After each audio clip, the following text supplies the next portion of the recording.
ప్రియమైన వారలారా, ఎలా ఉన్నారు? సంతోషంగా ఉన్నారా? ఒక అందమైన స్థలము చూశారా? మనపాడు అనే కడలి తీరంలో ఉన్న గ్రామం ఇది. వెనక మీరు చూస్తున్నారు కదా, ఒక అందమైన ఎత్తైన గోపురము, ఒక గొప్ప కేథలిక్ దేవాలయము ఇక్కడ ఉన్నది.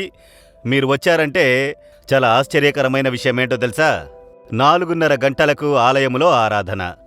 ఆ ఆలయము నిండునట్లుగా ప్రజలు వచ్చుచున్నారు. వేకువజామున 4:30 గంటలకు, 6:30కు ఇంకొక ఆరాధన. మేం వచ్చినప్పుడు చూస్తే స్త్రీలందరూ ఊరికే నిద్రమొహంతో కాదు, ఫ్రెష్గా బైబుల్తో కూడా ఆలయమునకు అందరూ వేగంగా చీకటితోనే ఆలయమునకు వెళ్లి ప్రభువును ఆరాధించుచున్నారు. మీరు యోచించి చూడండి, మన భక్తి ఎలా ఉన్నది? దేవుని వేకువనే వెతుకుతున్నామా అని యోచించి చూడండి. ఆ విధంగా ఈ గ్రామంలో వేకువనే వాళ్ళు దేవుణ్ణి వెతుకుతున్నారు. సరే, ఈ దినములో వేద గ్రంథంలో నుండి ఒక వాక్యమును జ్ఞాపకము చేయుచున్నాను. 2వ దినవృత్తాంతములు 15వ అధ్యాయము 2వ వచనములో, మీరు యెహోవా పక్షము వారైన ఎడల ఆయన మీ పక్షమున ఉండును, మీరు ఆయన యొద్ద విచారణ చేసిన ఎడల ఆయన మీకు ప్రత్యక్షమగును, మీరు ఆయన్ను విసర్జించిన ఎడల ఆయన మిమ్మును విసర్జించును అని ఒక వచనము. మీరు యేసుతో ఉంటే ఆయన మీతో ఉంటారు.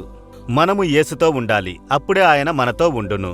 మనం ఇష్టానుసారంగా జీవించి ఇష్టానుసారంగా ప్రవర్తించి దేవుడు నాతో ఉన్నారంటే ఆయన ఉండరు కదా. యోచించి చూడండి.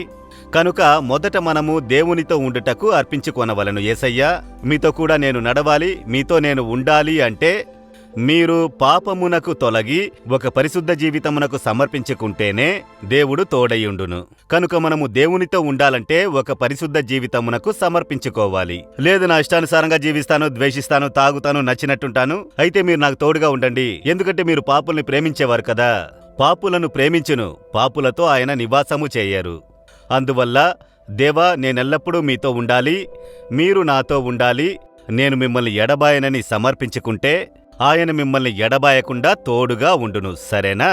మీరాయన్ని విడిచిపెడితే ఆయన మిమ్మల్ని విడిచిపెట్టునట. మీరాయన్ని వెతికితే ఆయన మీకు కనబడును. మీరు వెతకాలి.